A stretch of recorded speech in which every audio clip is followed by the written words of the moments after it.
Muito bom dia a todos. Obrigado por terem saído da cama e vir aqui, senão eu ia conversar só com os espíritos. Então, bom ter os encarnados também. Meus irmãos, agradeço a Deus, primeiramente, pela oportunidade. E eu deixo muito claro que eu nunca venho fazer uma palestra, porque eu não tenho essa capacidade. Eu venho aqui conversar a respeito de uma mensagem do Evangelho.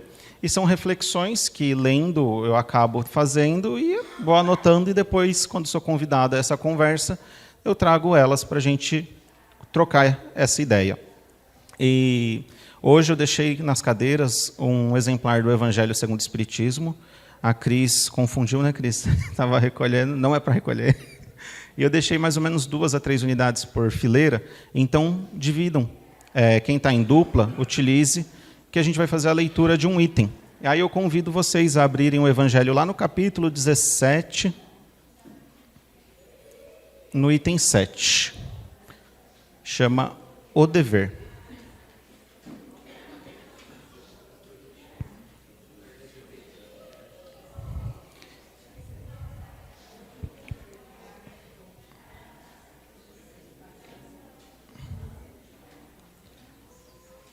Alguns exemplares vai estar parecido com o meu, vai estar lá na página 226. Como não tem um mesmo exemplar para todos, aí os outros vão precisar realmente procurar. Muito bem, esse item é o item 7. E quando a gente fizer a leitura dele, nós vamos entender o porquê que a gente segue com ele e porquê que a mensagem de hoje que o nosso irmão aqui leu era tão curta, mas é para dar a oportunidade de desenvolver a ideia. E é curioso porque esse item, ele vai falar do dever. Só que Kardec, ele era professor. E ele vai criando uma sequência de pensamento lógico para a gente poder entender onde ele quer chegar.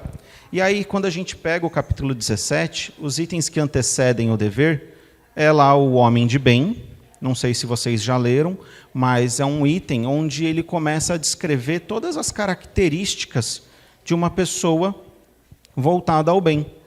E aí é um pouco triste, porque a gente vai lendo e falando assim, nossa, que vergonha, né? Eu não consigo fazer nada disso. Só que aí a gente pensa assim, mas isso daqui é as qualidades, as características de um espírito puro. E aí, ao final, lá no finalzinho, ele fala assim, essa não é todas as características de um homem de bem. Né? Tem muito mais, mas quem estiver no caminho dessas daqui já está dando um passinho. Eu falei, poxa... E depois ele fala dos bons espíritas, onde ele explica que o verdadeiro espírita, ele deve ser um verdadeiro cristão. Não dá para separar um do outro. Então, seria a mesma coisa. Aí vem o item, o dever, depois ele fala da virtude, que a gente vai entender quais são os benefícios da gente ser um homem virtuoso, quais são como a espiritualidade enxerga, o que a gente precisa fazer e como é feito. Pois bem, vamos lá para o item 7, o dever. Deu tempo de todo mundo achar, né? Esse texto foi escrito em 1863. Parece muito tempo, mas ele é extremamente atual. E foi editado pelo espírito Lázaro. Ele fala assim, o dever é a obrigação moral, primeiro para consigo mesmo e depois para com os outros. O dever é a lei da vida. Encontramo-lo nos mínimos detalhes, como nos atos mais elevados. Quero falar aqui somente do dever moral, e não do que se refere às profissões. Na ordem dos sentimentos, o dever é muito difícil de ser cumprido, porque se encontra em antagonismo com as seduções do interesse e do coração. Suas vitórias não têm testemunhas, e suas derrotas não sofrem repressão. O dever íntimo do homem está entregue ao seu livre-arbítrio, o aguilhão da consciência, esse guardião da probidade interior, o adverte e sustenta, mas ele se mostra frequentemente impotente diante dos sofismas da paixão. O dever do coração, fielmente observado, eleva o homem. Mas como precisar esse dever? Onde ele começa?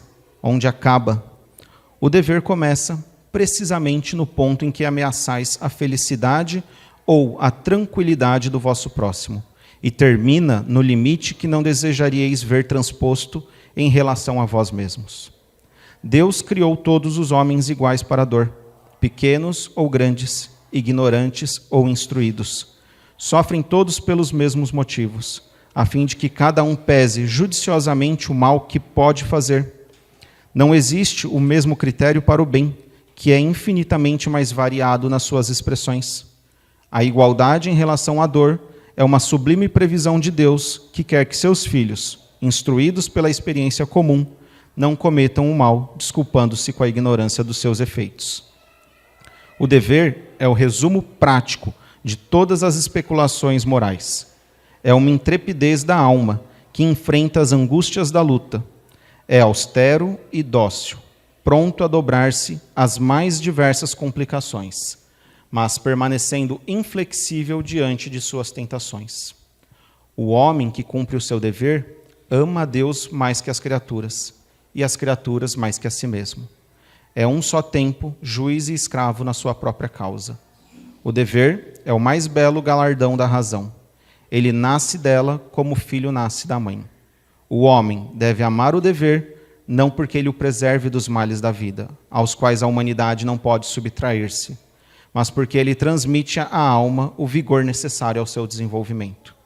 O dever se engrandece e esplende sob uma forma sempre mais elevada, em cada uma das etapas superiores da humanidade. A obrigação moral da criatura para com Deus jamais cessa, porque ele deve refletir as virtudes do Eterno, que não aceita um esboço imperfeito, mas deseja que a grandeza da sua obra resplandeça aos seus olhos. Lindo, né? Lázaro capricha. Tem bastante mensagem dele na codificação, e são todas muito assim intensas, fazem a gente pensar. E ele começa dizendo que o dever é a lei da vida.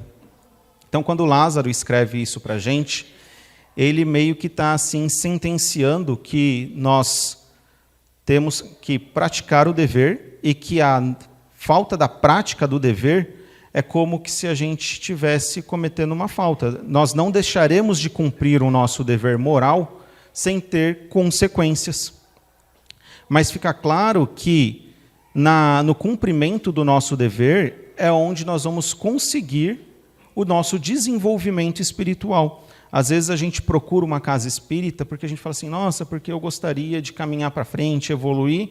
Então, uma boa dica, comece pelo dever. E nós sabemos que Deus ele criou as leis dele para regular o universo. E que todos os seus filhos, indistintamente, estão sob essas leis. Que o nosso sofrimento, basicamente, ele provém de quando nós nos afastamos dessas leis. Essa é uma das questões lá do Livro dos Espíritos. Esse texto que a gente está conversando, grande parte dele está ali em torno das questões 600 em diante. Então, pega o Livro dos Espíritos, vai na 600 e vai para frente. Mas essa especificamente é a 614, onde Kardec faz a seguinte pergunta. Ele fala assim, né, que se deve entender por lei natural? E aí os espíritos explicam que é a lei de Deus e tudo mais. E ao final da resposta eles falam assim, o sofrimento do homem provém pelo afastamento voluntário que ele faz das leis de Deus. Então, às vezes a gente fala, nossa, mas como eu estou sendo infeliz? Para pensar. Como estamos nos afastando das leis de Deus? E aí a gente pode pensar, poxa, mas quais são as leis de Deus? Onde está escrito as leis de Deus?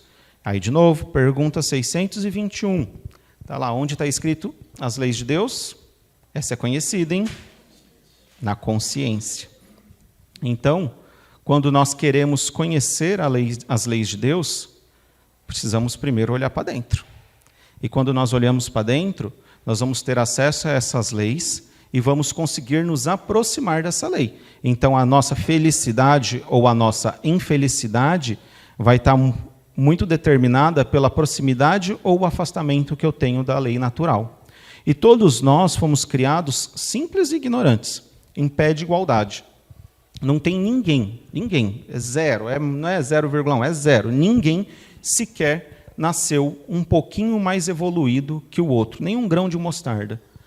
E aí a gente pode pensar assim, poxa, mas quando a gente olha alguns espíritos que passaram sobre a Terra, né? Vamos citar aí do meio espírita, o Chico, o Divaldo, do meio católico, Irmã Dulce, Madre Teresa, tem tantos espíritos que passaram por aqui, espíritos tão nobres, né?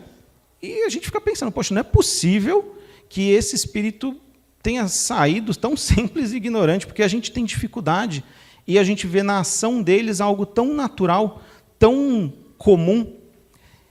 E aí, o que fez deles tão nobres? E quando a gente para pensar, todos eles fizeram uma única coisa: ouviram a voz da própria consciência. Cada um deles, antes de tomar uma decisão, antes de tomar uma ação nesse processo de evolução, eles se permitiram a ouvir o que a lei natural gostaria de lhes dizer. E aí entra a questão da decisão. Porque, como Jesus disse, ouça aqueles que têm ouvido de ouvir. Parece até uma coisa que é meio sem sentido, mas quando a gente para e reflete, é uma verdade. Porque a mesma lei que está contida na consciência de um espírito nobre é a mesma lei que está contida na nossa consciência. Mas qual que é a diferença entre eles e a gente? O quanto a gente ouve essa lei, o quanto a gente tem ouvidos de ouvir para observar essa orientação que Deus nos deu. E aí a gente pode até perguntar, poxa, mas dentro do nosso estágio, como então a gente distinguir o bem e o mal? Aí, de novo, Kardec parecia que tinha feito uma sessão mediúnica e falou, deixa eu constar que tudo que esse pessoal vai perguntar, eu já vou perguntar também. Lá na 630, ele faz exatamente essa pergunta, como se pode distinguir o bem e o mal? E os espíritos respondem, o bem é tudo aquilo que está conforme a lei de Deus. E o mal, tudo aquilo que se afasta dela. Assim, fazer o bem é se conformar com a lei de Deus. E fazer o mal é infringir essa lei. Aí ele continua, beleza, então tá bom, tá claro, mas 631, o homem, por si mesmo, tem os meios para distinguir o que é bem do que é mal? Porque, vamos parar para pensar, a gente saber o que é bem e mal é uma coisa. Agora nós, no nosso estágio, conseguimos distinguir, saber a diferença disso? E aí, lá vem a resposta. E como vocês podem imaginar, sempre uma resposta assim que judia da gente, né? Fala assim, ó, sim, quando ele crê em Deus e o quer saber. Deus lhe deu a inteligência para discernir um do outro. Então, conseguem perceber o tamanho da grandeza de Deus? A bondade de Deus quando Ele cria seus filhos, mesmo que simples e ignorantes, é como, vamos pegar uma analogia simples aqui, é como que se nós fôssemos um carro saindo de fábrica com o seu GPS instalado. Basicamente isso. Nós recebemos um GPS para nos direcionar qual é o caminho do bem. Então, tudo o que nos afasta, tudo o que, quando nós ouvimos a nossa consciência e nos aproxima das leis naturais, isso é bom. A partir do momento que eu tenho atitudes, pensamentos, sentimentos que são contrários a essas leis, eu preciso me observar. Eu preciso parar, refletir e falar, opa, quer dizer que eu vou acertar? Calma lá que a gente já chega nessa parte. Mas, primeiro, eu preciso começar a tomar consciência de mim mesmo.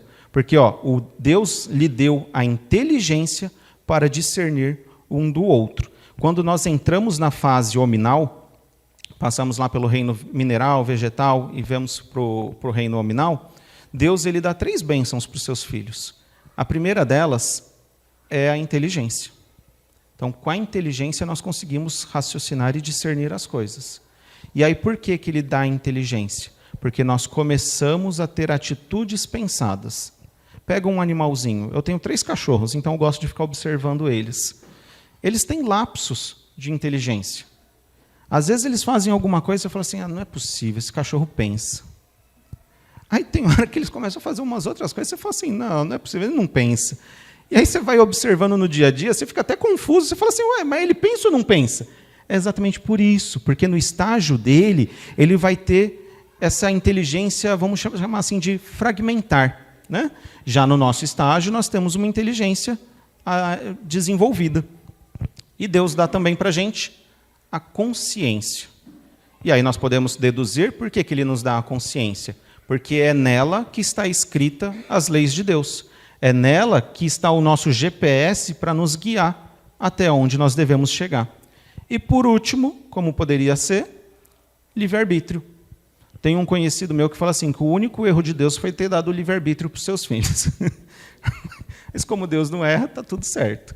Então nós temos o quê? Nós temos a capacidade de pensar, nós temos a capacidade de identificar o que é bem e o que é mal, e por último nós temos a nossa livre escolha. Então por isso que a evolução ela é individual. Talvez o seu resultado seja coletivo, mas a evolução ela é individual. E todos nós recebemos essas 3 bênçãos. A gente pode falar, poxa, mas é tão difícil, né? Às vezes eu fico confuso, não dá para saber quando eu estou errando ou quando eu estou acertando. E a gente tem esse hábito de meio que tentar se esquivar, né? Está parecendo ontem no jogo do Brasil, tocava uma bola para o jogador, ele, opa, não é comigo. Olhava assim e falava, uma bola aqui, de repente. A gente é meio assim, vai se esquivando. Mas o argumento é muito claro, a lição é muito clara. Quando os espíritos dão a resposta para Kardec, a resposta não é talvez, depende, algumas vezes. Não, é sim. Só que aí vem o quê? Quando ele quer saber. Quando nós temos interesse em respeitar as leis de Deus, nós não vamos ter essa dificuldade. Só que no nosso processo de evolução, nós ainda estamos num estágio, e faz parte do nosso estágio, essa dificuldade de fazer essa diferenciação. Ela vai exigir da gente o exercício da inteligência, o exercício do pensamento, para a gente poder colocar ela em prática. Nesse momento que nós estamos, em que nos achamos, ainda temos grande parte, e aí aqui eu não vou ser leviano e dizer todas, mas grande parte das nossas atitudes, elas são definidas não só pelo nosso orgulho e egoísmo, mas principalmente pelo nosso interesse pessoal. Em todas as nossas ações tem lá um dedinho de interesse pessoal. Se eu vou ajudar algum colega no trabalho, é porque eu penso, poxa, na hora que eu precisar, ele vai lembrar que eu ajudei. Ou senão a gente até pensa mais para frente, né? Vai que um dia ele vai ser meu chefe. Vou ajudar o trainee, vai que um dia ele vai ser meu chefe. Então, a gente coloca interesse pessoal. Eu vou fazer uma doação para uma instituição de caridade, mas depois o que eu faço? Eu abato lá na declaração do imposto de renda. Ah, eu vou casar com determinada pessoa. Eu gosto dela, mas é porque essa pessoa também vai poder me dar uma vida digna, entre aspas. Então, tudo a gente vai colocando interesse pessoal. Ah, eu vou ter filhos porque eu não quero envelhecer sozinho, eu quero ter alguém para cuidar de mim na velhice. Então, nós vamos tendo interesse pessoal nas nossas ações. Teríamos vários exemplos, mas o cerne da coisa não é a gente falar disso. Cabe a cada um da gente pensar sobre essas situações. E a gente analisar o móvel das nossas ações. Porque o dever ele é tão difícil de ser colocado em prática, porque, como Lázaro fala, ele está, muitas das vezes, contrário ao nosso interesse pessoal. Opa, se no nosso estágio, grande parte das nossas ações tem o nosso interesse pessoal, quando eu preciso tomar uma ação que é contrária ao meu interesse pessoal, vai surgir uma espécie de conflito, vai existir uma luta natural contra isso. Só que eu preciso entender que nessa eu preciso usar da disciplina para que eu consiga exercer o dever. Em alguns momentos, como a gente ainda está preso muito à matéria, na execução do dever vai parecer que eu estou perdendo de uma determinada situação. Ah, perdi algum benefício, algum status social, saí perdendo daquela situação. Mas calma, não é bem assim. Porque a matéria ela é imediata, só que na execução do dever nós temos ganhos que vão para a nossa imortalidade, que é para o nosso espírito. E aí, quando a gente cumpre o dever, principalmente pelo fato de ninguém estar vendo as nossas atitudes, a gente se sente mal. E a gente se desmotiva, fala, poxa, mas eu tomei essa atitude ou deixei de responder porque... Vou pegar um exemplo bem simples aqui. Quando alguém te distrata em público e, de repente, você não devolve na mesma moeda, não é aquele toma lá, dá cá. Você dá uma resposta educada, se posiciona, não aceita a ofensa, mas você não vai para o embate. Muitas das vezes a gente sai dessa situação cabisbaixo. Olha a situação, ao invés da gente sair bem, porque eu cumprir o meu dever moral de não propagar a discussão, não propagar a briga, eu saio me sentindo um perdedor. Poxa, eu devia ter respondido. Deveria ter dado aquela resposta. Só que não vai vir ninguém, principalmente na execução do dever. Algumas ações, ok, mas na execução do nosso dever moral não vai vir ninguém dar um tapinha nas nossas costas, falar, ó, foi certo. Muito difícil.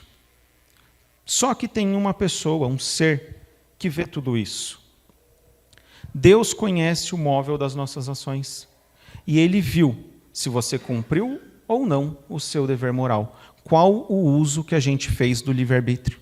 E o livre-arbítrio, ele parece uma contabilidade, que ele vai juntando saldo positivo e negativo. Pode ser que a gente não veja de imediato, mas está na contabilidade divina, de como estamos nos comportando.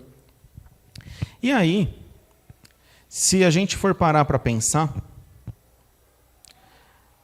existe uma única receita para que nós não nos percamos nos percalços da vida.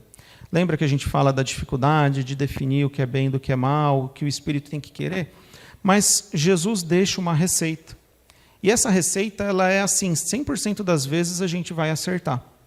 E o espírito Lázaro repete nessa lição, só que nas palavras dele. Ele fala assim, ó, o dever começa precisamente no ponto em que ameaçais a felicidade ou a tranquilidade do vosso próximo. Termina no limite que não gostaríeis de ver ultrapassado em relação a vós mesmos. Ou seja, faça ao outro tudo o que você gostaria que fosse feito para você mesmo. E aí, quando a gente para pensar nos dias de hoje, eu vejo uma frase que vai muito contrária a isso. E assim a gente perceber, a gente enuncia numa nova máxima contrária ao Cristo, que fala assim, ó, o certo é o que te faz feliz. O certo é o que te faz feliz. Cuidado, porque nem sempre o que me faz feliz vai respeitar essa lei natural. Muitas das vezes, o que vai gerar o meu bem-estar momentâneo pode ser que eu esteja prejudicando alguém. Então, o que a gente precisa parar para pensar? Que, se nós começamos a cumprir a máxima, o certo é o que te faz feliz, Jesus já disse, não podemos servir a Deus e a Mamon. Ou eu respeito a máxima do Cristo, ou eu respeito a máxima do mundo. E aí a resposta de qual que nós vamos seguir é individual. É íntima, é de cada um. Ninguém aqui vai ficar perguntando, você está seguindo qual máxima? Não, é seu. É só seu. E do mesmo jeito que é só seu, a colheita também é só sua. Então nós precisamos escolher. O mundo, às vezes, vai nos trazer coisas, frases, efeitos, que vão assim, nos dar aquela ilusão momentânea, vão nos encantar. Por isso que nós precisamos ter muito claro qual é o conceito de dever que eu preciso ter. E nem sempre nessa situação eu vou estar contribuindo para a felicidade do outro. E aí entra um assunto bem sim, em pauta. Hoje eu escuto muito todo mundo falando assim, porque estamos passando de um planeta de provas e expiações para um planeta de regeneração. Será? Será? Porque às vezes a gente não para pensar. E quando nós falamos assim, estamos numa transição planetária, se isso acontecesse de fato de uma maneira que ainda estivéssemos aqui encarnados, talvez, eu vou falar por mim, nós estaríamos sentenciando a nossa saída do planeta. Porque quando a gente pega as características dos espíritos que reencarnam num planeta de regeneração, vou falar por mim, não são as minhas características. Porque fala que num planeta de regeneração, as pessoas estão inclinadas ao bem, as pessoas praticam o bem, as pessoas têm vontade do bem, as pessoas ajudam um outro, as pessoas olham a caridade como um dever. Eu estou me comportando assim? Se eu não estou me comportando assim, meu lugar é num planeta de provas e expiações. Então, se eu sou daquele time que está torcendo para chegar logo planeta de regeneração, cuidado. Cuidado que talvez chegue o planeta de regeneração e eu não faça parte dele. E aí, o planeta, ele não é uma entidade que vive sozinho. Lembra que eu falei que a evolução é individual, mas a entrega é coletiva, o resultado é coletivo?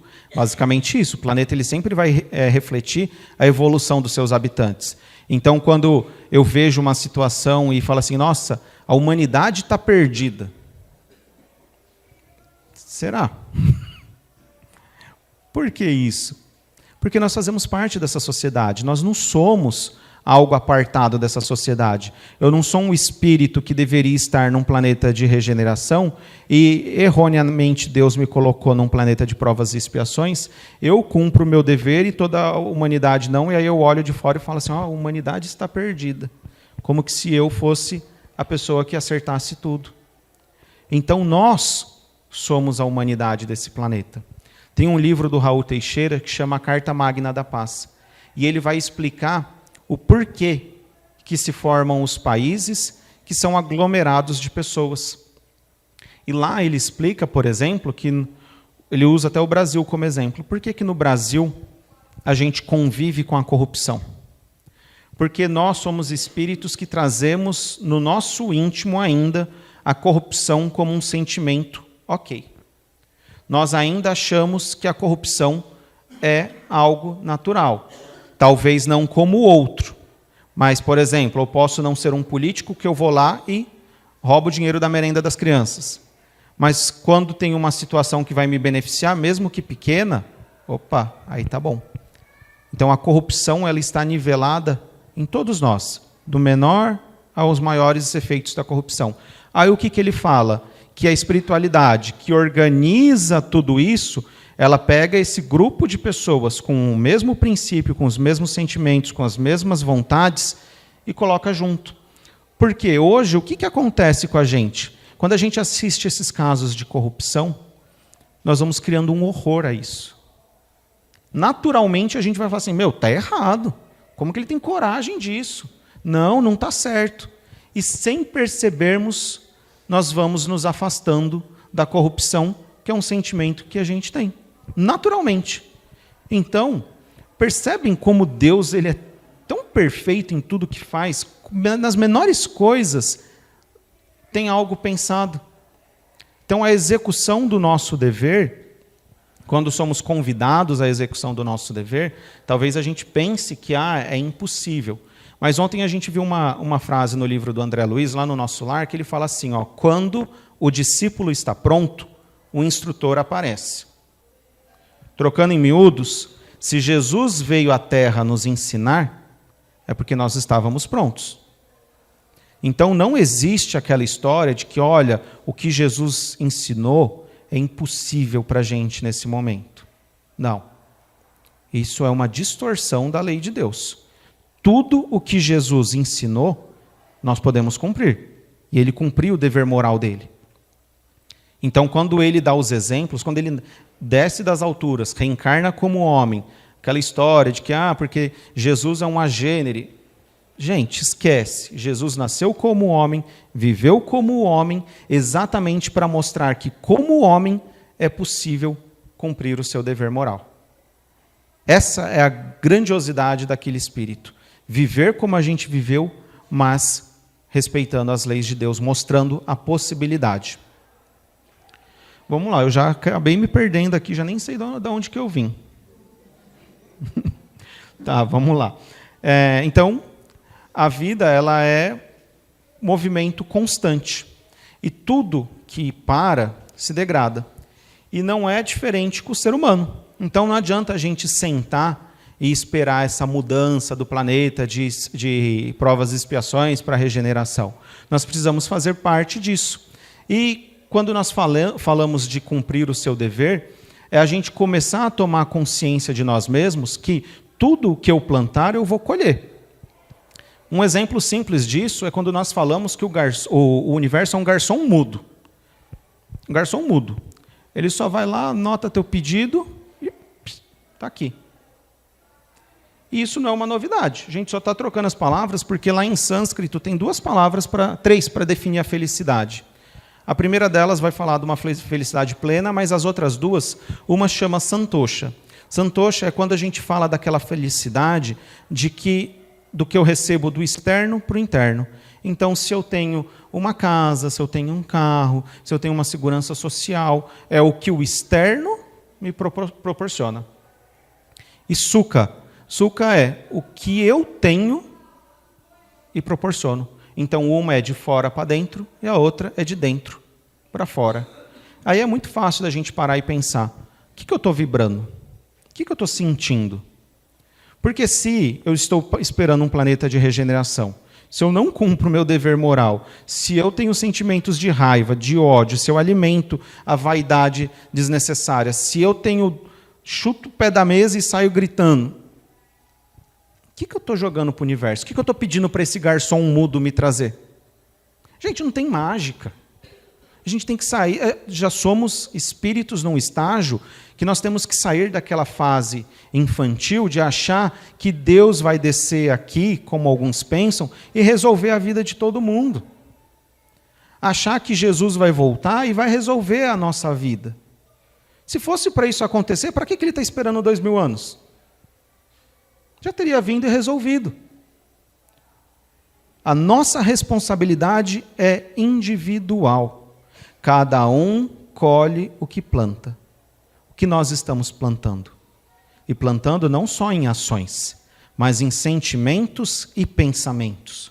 Porque Kardec, em uma das questões que eu não vou me recordar, ele explica claramente que se um pensamento mau que eu tenho, eu só não coloquei ele em ação por uma falta de oportunidade, é como se eu tivesse realizado aquilo. E a mesma coisa o sentimento. O que eu estou jogando para o universo? O que eu estou vibrando para fora de mim mesmo? Então eu preciso tomar cuidado. E aí, a gente pode perguntar assim, poxa, mas diante de tudo isso, será que não fazer o mal, basta não fazer o mal para ser agradável a Deus e assegurar minha posição na vida futura? Pergunta 642, importante. Se eu for vamos pensar neutro aqui, eu não faço mal, eu também não faço bem. Isso é o suficiente para assegurar a minha posição futura? Ou seja, para assegurar que eu vou lá para o nosso lar, para a Alvorada Nova? Será que é o suficiente? E a resposta dos espíritos fala, não. E, de novo, categórico, não é depende, talvez. Não. É preciso fazer o bem no limite de suas forças. Porque cada um, aí essa daqui dói, porque cada um responderá por todo o mal que houver sido feito por causa do bem que não haja sido feito por si. Olha a extensão da nossa responsabilidade. O Emmanuel, a gente vai ver no Pensamento e Vida daqui a pouco, ele fala que o dever moral ele é um círculo, que ele vai se expandindo à medida que a gente vai evoluindo. Então, meu dever moral se circunscreve a um ambiente menor. Pega um espírito como Cristo, que já entende a família como a família universal, o dever moral dele é maior. Então, tudo o que acontece de mal, que tenha ocorrido por uma negligência minha, faz parte da minha responsabilidade. Se eu poderia ter minorado, se eu poderia ter melhorado aquela situação, é responsabilidade minha. Então, meus amigos, não vamos nos iludir achando que o pouco que nós estamos fazendo é o suficiente para assegurar a nossa posição futura. Que nós estamos executando já o que precisa. Deus, ele cria todos os seus filhos sob as mesmas leis. E é necessário que isso seja assim. Porque quando eu passo uma dor, eu sei que se eu causar para o outro, vai doer também. Imagina se o sofrimento que o outro sentisse fosse diferente do meu sofrimento. A fome que eu sinto não é igual à fome de um morador de rua, por exemplo. Os mecanismos cerebrais dele que ativam o sentimento de fome é diferente do meu. Não teria pé de igualdade. Então, quando eu tenho uma pessoa sofrendo, vamos usar a fome como exemplo. Se a pessoa está passando fome, eu sei, talvez não como ela. Porque se eu fico algumas horas sem comer, você já começa a ficar meio nervoso, já começa a ficar incomodado. Então, todos nós estamos em pé de igualdade perante a dor. E aí, eu não posso usar aquele sentimento de falar assim, eu não sabia que iria ofender. Porque as nossas ações, elas precisam ser pensadas. Se eu recebi a inteligência, se eu recebi a consciência, o livre-arbítrio, eu já tenho capacidade de pensar. E aí a coisa é mais difícil ainda para a gente, por quê? Porque nós estamos na casa espírita, conversando sobre as leis de Deus, conversando sobre o Evangelho de Jesus e sabendo o que precisa ser feito. Então, nós estamos meio que sentenciados a não poder dizer que não sabe o que vai acontecer se a gente fizer o mal para o outro. E aí lá no capítulo, nesse mesmo capítulo, no item Os Bons Espíritas, Kardec ele fala assim que o bom espírita não é aquele que se tornou bom, não é aquele que cumpriu todas as vezes o seu dever moral, porque não está no nosso estágio. Não está no nosso momento nós cumprirmos 100% do nosso tempo, integralmente o dever moral. Mas ele deixa claro que o verdadeiro espírita é aquele que luta contra as suas más inclinações. Aquele que luta verdadeiramente contra esses sentimentos. É aquele que, quando comete um ato errado, ele vai embora e ele fica pensando, ele fala, cara, eu acho que isso não está certo. Eu acho que eu pisei na bola. E aí, só que ele não pode parar por aí. Porque Kardec explica que toda contenda ela tem 3 estágios de reparação. A primeira delas é o arrependimento. Então, quando acontece isso comigo, eu vou precisar tomar consciência de mim, pensando, olha, errei, reconheci, me arrependo. E aí eu vou precisar expiar essa falta. O que advém disso, essa consequência da decisão que eu tomei, volto lá no texto inicial. Tudo o que nós fazemos que faltamos com o nosso dever moral, ele tem consequências. Então, quando nós colhemos a consequência de uma decisão errada que nós tomamos, é a expiação da nossa falta. E aí provém também o terceiro estágio, a reparação. E a reparação, gente, não é coisa milagrosa, a gente tem que descomplicar o Evangelho. Vai lá, pede desculpa para a pessoa. Poxa, desculpa, pisei na bola com você. Talvez naquele momento estava com a cabeça quente, não foi a intenção, falei mais do que devia. Então, desculpa. E aí, se a outra pessoa vai aceitar ou não, gente, é outro capítulo à parte. O que eu vou responder para Deus são as minhas atitudes, não são as atitudes do Zezinho. O Zezinho é outra individualidade. É ele com a vida dele, com as decisões dele, com o cumprimento do dever dele. Então, se eu errei, eu preciso buscar o arrependimento, aceitar a expiação e buscar a reparação. E todas as vezes que eu cumprir o meu dever moral, eu preciso saber que isso não está sendo feito simplesmente por medo. Que às vezes a gente fala assim, eu vou no centro espírita, porque toda vez que eu deixo de ir, a coisa complica, né? Começa a acontecer as coisas, fica difícil. Eu tenho que ir no centro espírita. Como que se for ir no centro espírita, isentasse a gente de todos os problemas. E eu estou dando o exemplo do centro espírita porque é onde nós estamos, porque esse pensamento permeia todas as crenças. Na igreja católica, protestante, olha, toda vez que eu não vou na igreja, eu fico mal. E não é essa barganha com Deus. A gente não pode ter essa barganha. Deus sabe qual que é o móvel da nossa ação. Eu preciso vir a um templo religioso com uma intenção verdadeira, com um sentimento de aprendizado, de desenvolvimento, de buscar ajuda. Claro, faz parte, nós estamos aqui como uma família para nos ajudarmos. Só que se a minha ida ao centro espírita é apenas um protocolo semanal, realmente eu vou ter dificuldade de cumprir meu dever. Vai ser difícil. Vai. Por quê? Porque eu estou vindo aqui e simplesmente as coisas que são ditas entram pelo um ouvido, saem pelo outro.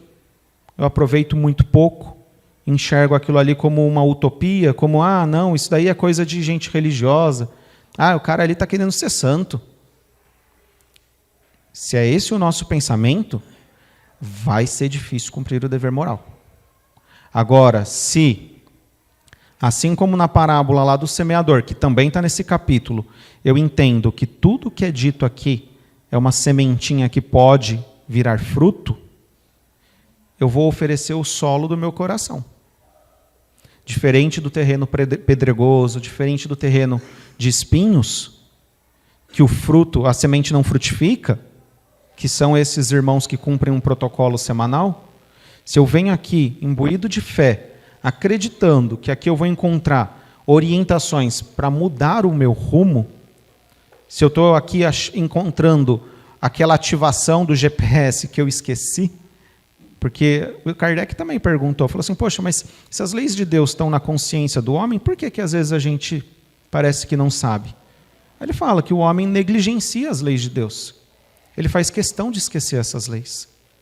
E aí nós estamos aqui juntos, nos recordando dessas leis. Então, esse tem que ser o nosso momento semanal numa casa espírita ou qualquer templo religioso. E aí, eu vou sair daquele conflito interno, em que o que eu faço versus aquilo que eu sei. E é curioso porque Paulo de Tarso ele devia ser espírita, e só não contaram para ele, porque ele fala assim, porque não faço o bem que eu quero, mas o mal que eu não quero, esse eu faço. Mas por que ele escreveu isso? Assim como nós, ele era um homem comum, talvez até mais difícil que a gente, porque ele gostava de torturar cristão, perseguia os cristãos. Mas ele encontra Jesus na estrada de Damasco. E aí ele começa essa mudança, ele começa essa transformação, assim como a gente. Talvez nós não encontramos Cristo na estrada de Damasco, propriamente dito, mas onde nós temos encontrado Jesus? Qual tem sido a nossa estrada de Damasco? Às vezes um marido difícil, às vezes uma esposa difícil, filhos difícil. Qual é a nossa estrada de Damasco? Onde nós estamos sendo convidados a seguir o Cristo? E como eu tenho respondido a isso? Porque Saulo dá uma resposta que para mim é muito dura. Muito. Mas é uma resposta de quem, naquele momento, teve o autoconhecimento e tomou consciência de si. Porque ele só responde para Jesus assim, Senhor, o que queres que eu faça? Mesma coisa Maria.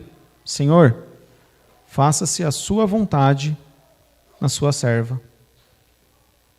Percebem como esses espíritos, eles deixam de lado o interesse pessoal? Porque Saulo, ele não fala para Jesus, Senhor, o que queres que eu faça? Mas deixa-me resolver algumas coisas antes. Então, no nosso relacionamento familiar, diante das dificuldades, enxergue naquele que é difícil a oportunidade da execução do dever moral. Quando alguém te ofender, mentaliza o contrário, mentaliza Jesus na sua frente, aí você pergunta, o que queres que eu faça? Responda duramente, porque o certo é o que me faz feliz, ou eu sigo a sua máxima? O Chico, ele falava assim, que aos outros, eu lhe dou o direito, ele diz assim, aos outros eu dou o direito de serem como são, mas a mim eu dou o dever de ser a cada dia melhor. A consciência dele, o outro é o outro, responsabilidade dele. E aí na execução do dever nós vamos ter 3 pilares que nós vamos conquistar. Primeira deles, paz de consciência. Todo mundo aqui busca paz de consciência? Eu busco. A gente procura, né, aquela serenidade, aquela calma. Às vezes a gente olha algumas pessoas que estão passando uma dificuldade, mas numa serenidade você fala, meu Deus, o que ela tem? Como assim? Outro dia eu vi um vídeo de um senhor, a esposa acamada há mais de 10 anos, e ele saía de manhã e ia coletar latinha, pegar latinha para poder vender e cuidar da casa, porque a aposentadoria não dava. Aí ele voltava, depois de catar latinha, voltava com o café da manhã, preparava o café, lavava a roupa de cama, lavava a roupa da esposa, porque ela era acamada e acabava fazendo as necessidades ali. Mas com um sorriso na cara. Meu Deus, como consegue? Paz de consciência. Porque ele está cumprindo o dever dele, o dever moral. Sustenta a ordem.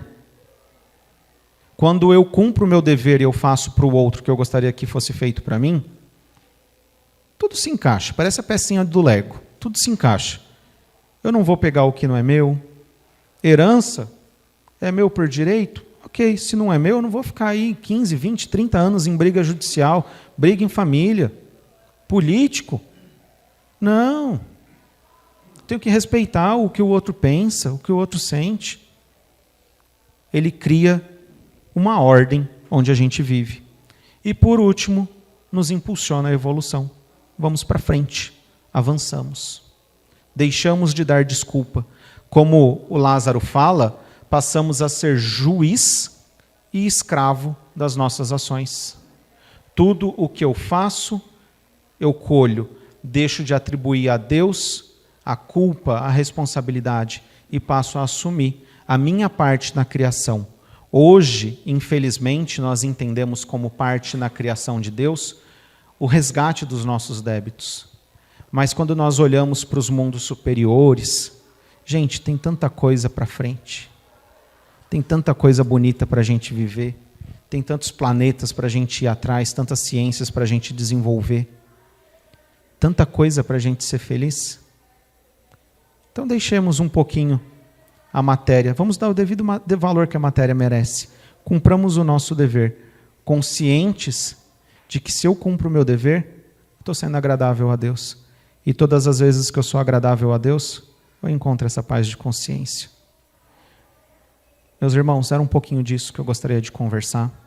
Peço desculpa se em algum momento fui falho, a ferramenta ainda é material, é difícil, e espero que faça sentido qualquer dúvida que surgir. Não me perguntem hoje, me perguntem amanhã, porque aí vai ter que vir no estudo às 20 horas. Obrigado, que Deus abençoe a todos.